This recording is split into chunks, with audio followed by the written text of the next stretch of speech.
Okay. Hi, everyone. I guess I am all that stands between everyone and the beautiful Montreal weather right now. So hopefully this will be fun. But my name's Theo. I'm a PhD student in the Julia Lab at MIT. I actually defended last month and will be starting a position at the end of this summer as a research partner at Bain Capital's Digital Assets Fund. And so I'm going to introduce a new framework today, which relies heavily on optimization. We're going to be talking about a lot of applications, a little bit of algorithms, a little bit of theory. And this is joint work with Guillermo Angeris and Alan Edelman. So the goal of this kind of new framework is to solve very large-scale decision-making problems involving nonlinear networks. And we want, of course, a natural way to specify the relevant optimization problem, which is where things like jump come in, and also fast and parallelizable computational building blocks. So when it comes to actually solve this problem, we could do so in a scalable way that has an easy-to-use user interface. And so this talk is going to be kind of a marriage of convex optimization and more classical network flows. So just to motivate this as to why we actually care about nonlinear networks is that they're everywhere. In power dispatch, transmission lines, the more you put in, the less you get out. In communication systems, we have similar types of effects where the more you try to transmit, the more errors you get, the bit error rate goes up.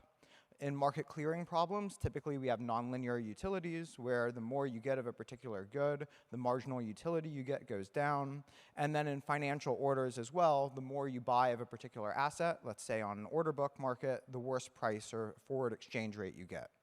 And you can also think of supply chains with spoilage and so on. These come up in a lot of especially physical systems or either economic or financial systems.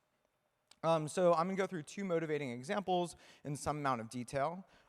This example comes from order routing and financial networks. So you can imagine that you're a huge endowment, you own a huge chunk of Google stock, and you want to, I don't know, maybe you saw the recent Google AI progress, and were like, I think OpenAI is way better. Not financial advice, I don't know anything about this. But you were like, I'm going to sell that and convert into Apple. And so when you actually go to execute this type of order, you have a lot of decisions you have to make. First, Google's on some primary exchange, usually like the NASDAQ, I think.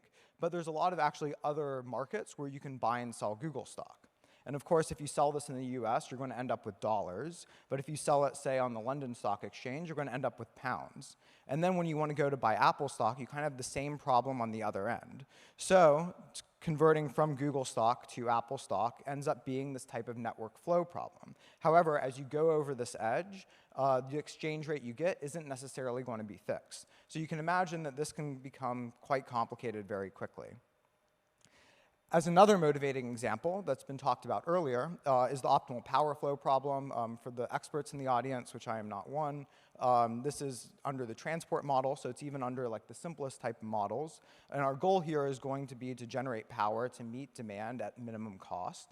And of course, we have multiple power generation sources to choose from, and then also multiple ways to get from power generation sources to particular end users. And the nonlinearity here is going to be the more we use a particular transmission line, the more loss we experience. So in other words, that means that power output is going to be a concave function of power input. And so this leads us to think of maybe there's something in between the linear network flows, which are great because they're really fast, they appear everywhere in all types of problems, but they're not expressive. I just showed two examples, and there's many more that we'll see in this talk, where you can't fit these into linear flow models without kind of significantly degrading your approximation of what's actually going on. On the other hand, everything I'm going to show is going to be a convex optimization problem, which is very expressive. But in the general case, as anyone that's done SDP or works with semi-definite programs knows, these can be quite slow. So we want something to kind of get the speed of the linear network flows and this nice decomposition that they have, where maybe things can only worry about their local part of the network, but also have the expressive power of convex optimization. In going to kind of these nonlinear models, we don't want to lose too much. This begs the question of what do we do in between with these types of problems, and I'm going to suggest a new framework, which I call convex network flows. So first I'm going to present the framework, and then we're going to see this applied to a few things. Afterwards, we'll talk about the algorithm and modeling language and so on. There's two generalizations I'm going to make from the classic linear network flows. First, instead of a graph, I'm going to consider a hypergraph. So all this means is that edges can connect more than 2 vertices. In the linear case, this actually isn't that interesting, but it becomes very interesting when you go to the nonlinear case. And so here we have 3 normal edges that you can see as kind of blobs over the corresponding vertices, which in the hypergraph I'll call nodes. And then we have this one edge that connects, or one hyperedge that connects 3 nodes, A, D, and B. Oftentimes, this is also represented as a bipartite graph. So on the left, you see the hyperedges, and these vertices are connected to a vertex on the right, which is a node, if and only if that edge, the hyperedge, is incident to the to said node. So you can see hyperedge 1, which connects 3 things, is connected to A, B, and D over on the right. The second generalization, and this is going to look a little bit, I don't know, pedantic or a little bit silly at first, is I'm going to take the traditional input-output relationship as edges and change it into convex sets of allowable flows. So here we have this hyperedge representation of an edge connecting node A to node B.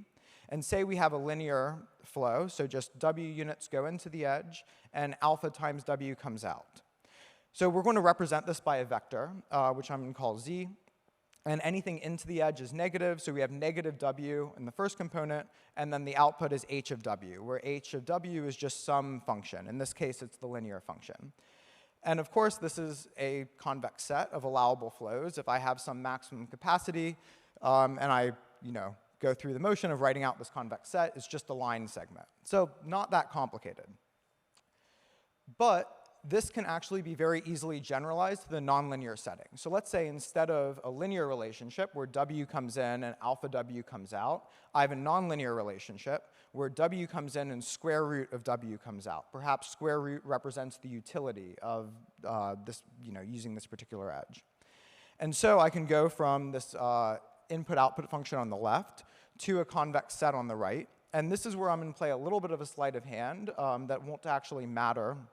And the way we formulate the problem is, of course, if I just look at the line, it's non-convex. But what I'm going to do is I'm going to fill in everything below this set as well.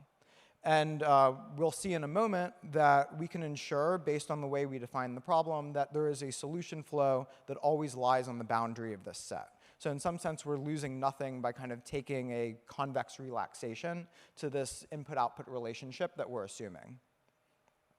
So before we talk about the objective, which is where that will come from, let's do some accounting. So I'm going to talk about the net flow at every node by a vector y. And then we're going to introduce an edge flow vector for each edge, which I'm going to call xi.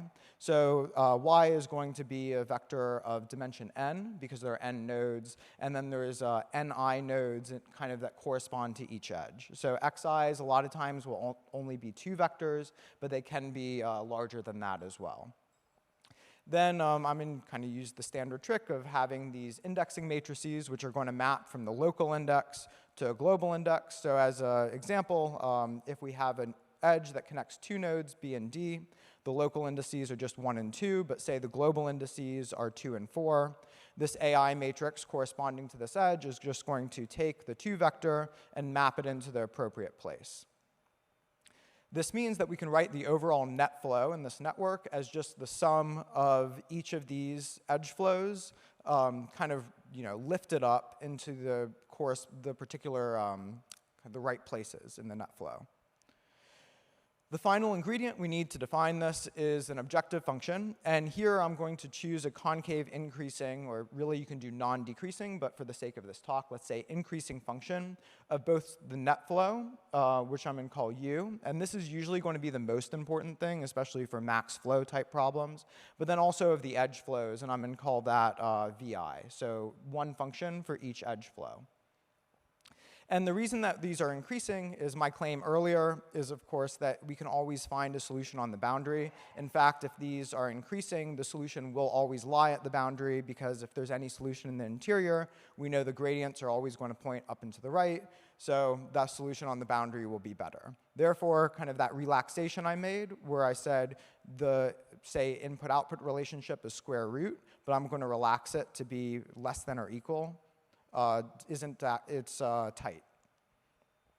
So putting all this together gives us the convex flow problem, which is just to maximize the utility of the net flow plus the utilities of the edge flows, subject to having flow conservation and each edge flow being allowable, so being kind of in that set of allowable edge flows. All right, well, a framework is only good if it applies to a bunch of things, and then if we can actually do something with it, if it's tractable. So I'm going to go through a bunch of applications, and as a quick aside before that, the definitions of the allowable flows does allow for this really nice DCP-like calculus of flows where we can split edges apart, put them back together, and this actually is really powerful from kind of a modeling language perspective, and allows us to construct kind of very complicated edges and handle them in a tractable way, both from kind of the user specification, but also from on the algorithmic side. And I'm happy to talk about that offline, but don't really have time in this presentation. Okay, so a few applications. Of course, all the traditional network flow problems fall into this. So as an example, the max flow problem where I have a source, a sink, and a bunch of capacities, and I just want to see as much flow as I can get from the source to the sink. Of course, nonlinear generalizations of this fall into this framework as well. The traditional minimum cost flow, where instead of having the maximum output, I have some specified output that I want to hit, but I have a cost for using each edge, and I want to figure out what is the minimum cost way of achieving that specified output. Multi-commodity flows, where I'm trying to transport multiple things over a particular network, and there's some joint capacity, so perhaps it's a freight network, and I'm trying to transport both passengers and air freight, and I have a joint capacity over that.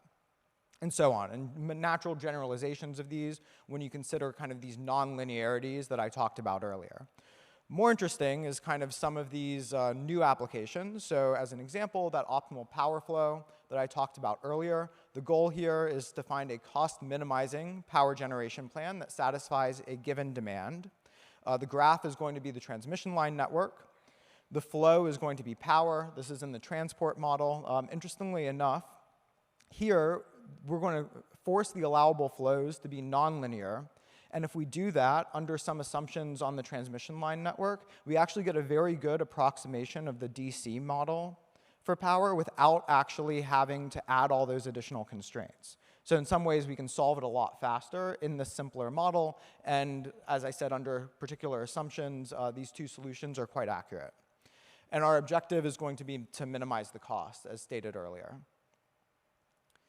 So as another application, we can consider routing and wireless networks. So here I want to maximize the data rate, say from point A to point B, subject to power and bandwidth constraints.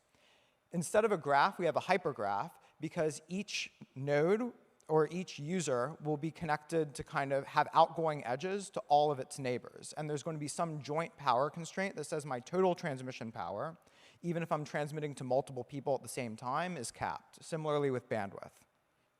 The flow is going to be data rate, and then the allowable flows will be given by things like channel capacity, and depending on what model you want to use for that, total power and bandwidth constraints, and so on. And our objective, as kind of stated in the goal, is going to be to maximize that data rate from the source to the destination. As another example, we can consider kind of non-physical networks, but like economic networks, so take market clearing problems. And here, the goal is going to be to find market clearing prices to allocate some amount of divisible goods to buyers.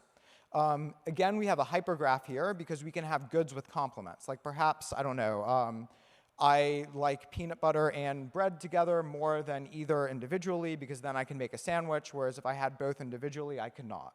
So I can have these complementary type of goods, and these are going to be captured by hyperedges rather than actual edges. The flow is going to be a flow of goods, and then that's going to be converted by an edge to utilities. The allowable flows will be things like the amount of goods that I have to sell and kind of this nonlinear utilities with complements relationship. And then the objective is to maximize the sum of the log utilities, which is going to give us an equilibrium condition. And then finally, back to the example that I gave earlier, if we have the optimal order routing in asset networks, our goal is going to be to maximize a price-weighted output for a fixed input portfolio. The hypergraph here is going to be assets, which are linked by markets. So the markets are the edges, the assets are the nodes. The flow is a flow of assets, and this is kind of a flow in a weird sense because you'll note the assets will convert as they go over an edge. So as I go from, say, like Google stock to US dollars, I'm converting from like one type of asset to another. So this isn't necessarily a real physical network that we can think of, but it's kind of a network in abstract modeling sense. And then the allowable flows are given by market structure, and the objective is just to maximize the output. And there are a lot more of these things. There's a lot of applications in the literature, especially in kind of resource allocation problems or problems involving physical networks, where you get these nonlinear effects, where you can maybe approximate it by a linear network flow model, but there is some type of nonlinearity that's present in there that gives us a more accurate model of what's actually going on. So that's all great, but we actually want to solve these things. So right now I just presented a bunch of convex optimization problems, and there's a lot of solvers that can do that. There's a question as to like, why go to all this trouble of defining a new framework? And that's because this problem actually has a really, really nice dual that allows us to do kind of a lot of stuff on the algorithmic and modeling side. And this dual is given by this up here. And there's really three terms that I want to draw your attention to. Two look a lot like Fenchel conjugate functions. It's actually the negative Fenchel conjugate, or the Fenchel conjugate of the negative function with a negative argument. I define new notation just to avoid having a bunch of negatives around here. But what you can think of this is like, think of the market example. If the dual variables are prices, what U bar says is find if there's like these prices exist on some external market, what is kind of the best trade I can make, or the utility maximizing trade I can make. And then the last term here you'll recognize as a support function. So it's just the support function of that set of allowable flows. Again, this can kind of be interpreted as that maximum utility problem. And then to look at the support function a little bit closer, which I'm going to call the arbitrage problem, just because we can think of it as arbitrage if you're given kind of some market where the market is defined by these allowable flows, and the etas, or the dual variables, are prices.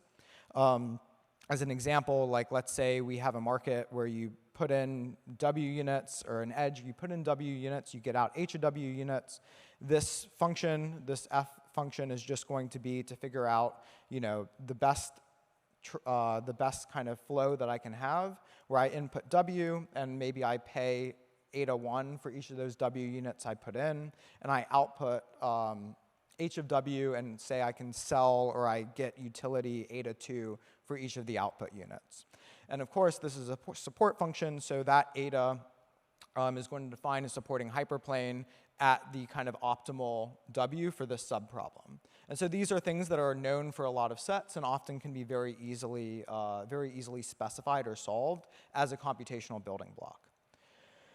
One thing I couldn't help but throw in a little bit of theory for this, so I apologize if anybody wants to check out. But again, give kind of this interpretation of the dual variables as prices is quite nice.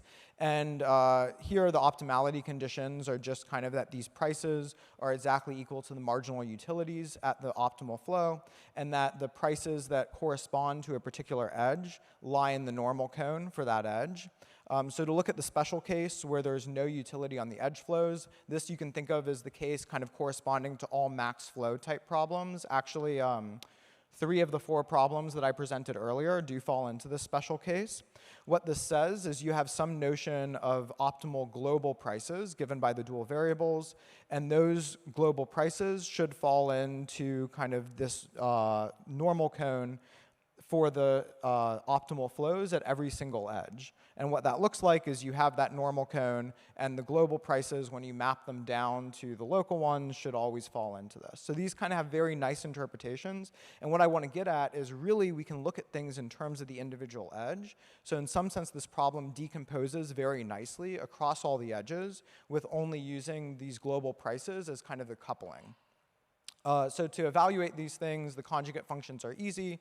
They have closed-form solutions. The arbitrage problem, or that support function, oftentimes can be solved in closed form, or especially in the case of 2 node edges, as a single-dimensional root-finding problem. So this is something that we can do a lot of times just using automatic differentiation and off-the-shelf solver, but oftentimes we can actually, by hand, just figure out what this is explicitly. more importantly, this can be parallelized across every single edge. So kind of all the computational work here can be done in parallel. If you have if you have like 96 cores, it can be parallelized basically to that order of magnitude. And together, this gives us the gradient of the dual function, which means that we can use any first order method. And so essentially, the software I built just applies a first order algorithm given these subproblem definitions. Oh, and if this isn't strictly convex, there's a simple method to recover a feasible solution. But we can try some first order algorithms. So for that optimal power flow problem I showed earlier, if we try LBFGSB, we get the linear convergence that we'd expect. With BFGS, we actually get some nice quadratic convergence. And perhaps more importantly, if we compare this to commercial solvers like MOSEC, this problem happens to be very ill-conditioned, so the first-order solvers don't make sense. We see kind of an order of magnitude speed up across the board. So it's not like, oh, only when this gets really large with, say, like 100,000 nodes that we see a speed up. We kind of see this speed up across the board. And in fact, if we look at this on a non-log plot, we can see that sometimes the interior point solvers take quite a long time in certain cases, where here, we see kind of a band that indicates the 25th to 75th percentile of runs, and then the dots represent the maximum. So this is a very low variance way, kind of method in some sense. Looking at the financial order routing example, we see basically the same thing. Similar types of speed up, similar types of nice linear convergence to essentially the square root of machine precision, which based on the conditioning of this problem is about as good as we would hope to get. Again, I didn't compare with first order methods just because, at least on the examples I looked at, the problems tended to be quite ill-conditioned with a lot of power cones and exponential cones kind of flying around.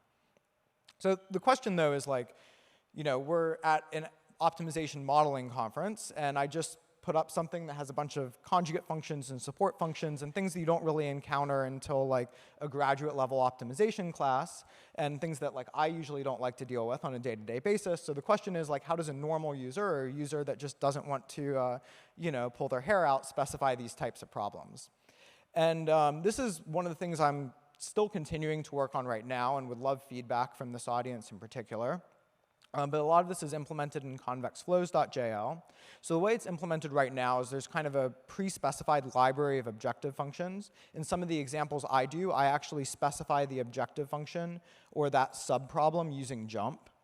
And then the edge gain functions can be specified directly. So at least in this modeling, in kind of the user-friendly modeling language, the edge gain functions can only be 2 node edges. I don't have any way, unless if you go in and specify it directly using kind of jump or something, or a math opt interface under the hood, of actually kind of specifying those multi-edge or hyper-edge gain functions.